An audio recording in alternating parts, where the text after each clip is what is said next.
자국 같은 경우는 집에서도 충분히 빠르게 좋아질 수 있으니까 좋아지게 할 수 있는 방법은 그냥 가만히 놔둬도 시간이 지나면서 좋아지게 되거든요. 근데 여러분이 이런 답을 원하려고 듣고 계신 건 아니잖아요. 조금 더 빨리 좋아지는 방법이 있는데, 거무튀튀한 색소 침착은 멜라닌 성분이고 피가 굳는 거는 헤모글로빈 성분이라는 거죠. 이 두 가지를 빨리 빼주게 되면 더 빨리 좋아지게 되겠죠. 대표적으로 말씀드릴 수 있는 게, 약국에 가시면은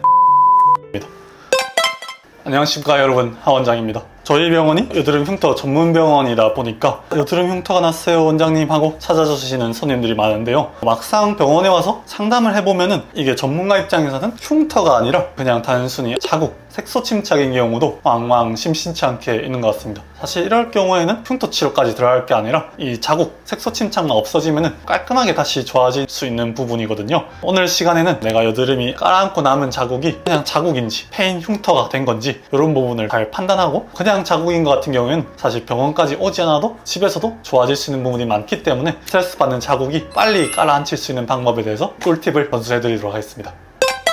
그럼 실제로 여드름 자국이랑 흉터가 어떻게 다른가요? 일단 말로 설명드리면은, 우리가 꼭 여드름이 아니더라도 부딪히거나 넘어지면서 긁히면은 딱지가 생기고 딱지가 아무면서 살이 되지만, 항상 그 살 부분은 뭔가 거무튀튀하고 색소 침착이 되어 있다가 시간이 지나면은 다른 살과 비슷한 색깔로 돌아오잖아요. 그거랑 여드름도 똑같습니다. 무슨 상처든 간에 염증이 생기면 그 염증 자체가 멜라닌을 만들어내고 그게 곧 색소 침착을 안기 때문에 조금 더 거무튀튀한 양상을 갖게 되는데요, 이것이 패이지 않고 색소 침착으로만 남는 경우에는 자국이라고 판단을 하는 것이고, 염증이 더 심해서 패이기도 하고 색소 침착도 남았다 하면 이것을 우리가 흉터라고 칭하는 것인데, 둘 다 거무튀튀하다는 공통점은 있지만 차이점은 시간이 지났을 때 둘 다 색소가 빠지고 흉터 부분은 패인 상태로 남는 것이다 라고 보면 될 것 같습니다. 나불나불 입으로만 설명하면 한계가 있기 때문에 자료 영상을 통해서 설명드리도록 하겠습니다. 여드름 자국 같은 경우는 그냥 불긋불긋하고 어쨌거나 패이진 않았거든요. 근데 여드름 흉터 같은 경우는 이렇게 울퉁불퉁한 굴곡이 생긴 구조라고 보시면 될 것 같습니다. 그래서 자국과 흉터가 같이 남아있는 단계에서는 감별이 힘들 수도 있는데요, 그냥 딱 보셨을 때 뭔가 좀 패인 느낌이 든다 하면은 흉터가 진행된 거라 보시면 되시고, 이런 울퉁불퉁한 요철이 없이 판판한데 색깔만 빨갛거나 검붉은 느낌이다, 거무튀튀한 느낌이다 하면은 이걸 자국이라고 판단해 주시면 되는 것이죠. 그래서 시간이 지나면 자국 같은 경우에는 살 색깔로 돌아오게 됩니다. 근데 패인 것들은 다시 돌아오지 않기 때문에 이런 점을 통해서 구별을 해주시면 좋을 것 같습니다.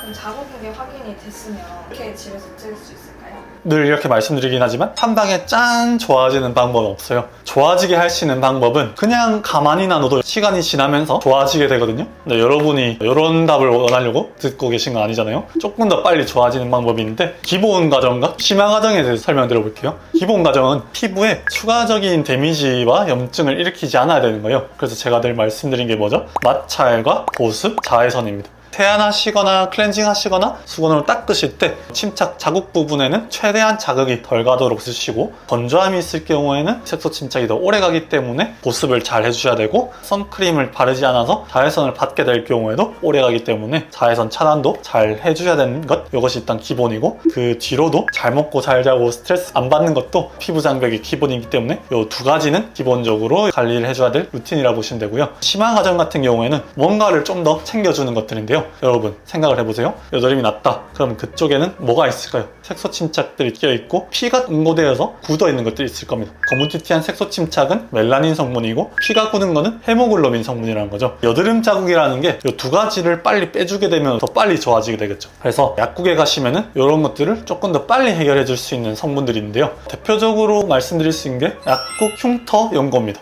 자국이라면서요 선생님 하고 물어보실 수가 있는데, 제품들에서도 약간 혼동이 되어 있어요. 여드름 흉터 연고들은 사실 이 자국들을 케어해주는 연고라고 보시면 될 것 같습니다. 대표적으로 노스카나겔인데요, 노스카나겔 안에 들어있는 성분들을 보면은 굳은 피, 헤모글로빈을 빠르게 잡아줄 수 있는 성분이 있고, 멜라닌도 빠르게 잡아줄 수 있는 성분이 있고, 그리고 그 자체로 보습을 해줄 수 있는 성분, 피부를 지켜줄 수 있는 성분이 있기 때문에 이 약국 여드름 흉터 연고들이 도움이 됩니다. 그리고 먹는 약으로는 이소티논, 이소트레티노인이 있는데요, 원래 여드름이 나지 않게 하는 약으로도 유명하죠. 이소티논을 복용을 하게 되면은 더 나지도 않게 되지만 기존의 여드름도 깔아앉게 되고, 이미 깔아앉은 자국 또한 조금 더 빨리 깔아앉게 된다는 걸 아마 드셔본 분들은 경험적으로 좀 느끼고 계실 거예요. 그렇기 때문에 내가 자국만 있는 게 아니라 여드름도 같이 있는데 이 자국이 신경이 쓰인다 하는 경우에는 이소티논을 복용을 해서 빨리 깔아앉히는 방법도 있습니다. 그럼 자국이 안 생기게 하려면 어떻게 관리를 해줘야 될까요? 일단은 예방이 중요할 것 같은데요. 염증이 심할수록 자국이 더 잘 생기게 되거든요. 그렇기 때문에 염증이 났었을 때 손가락이 가는 경우가 되게 많은데 만지지 않는 게 제일 중요합니다.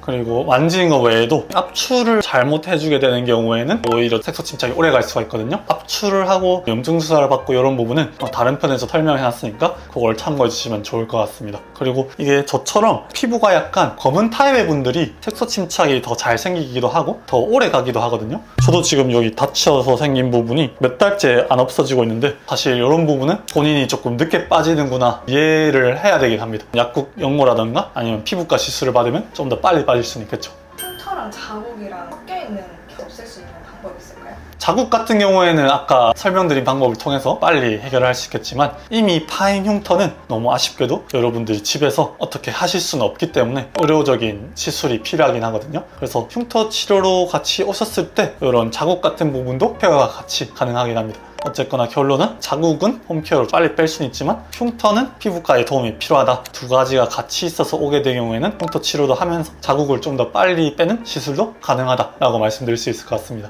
그 흉터로 고민인 분들이 자국도 같이 있는 경우에는 원장님은 좀 어떻게 시술을 해주시나요? 일단 흉터 치료를 하면서 저희 병원의 대표적인 살결 테라피 시술 중 주베룩을 퓨어젯으로 쏘아주는 행위 자체가 피부결과 톤을 빨리 환하게 만들어줄 수가 있거든요. 그리고 침착이 심하다 싶은 경우에는 멜라닌을 깨워주는 레이저 토닝을 별도로 진행해 주기도 합니다.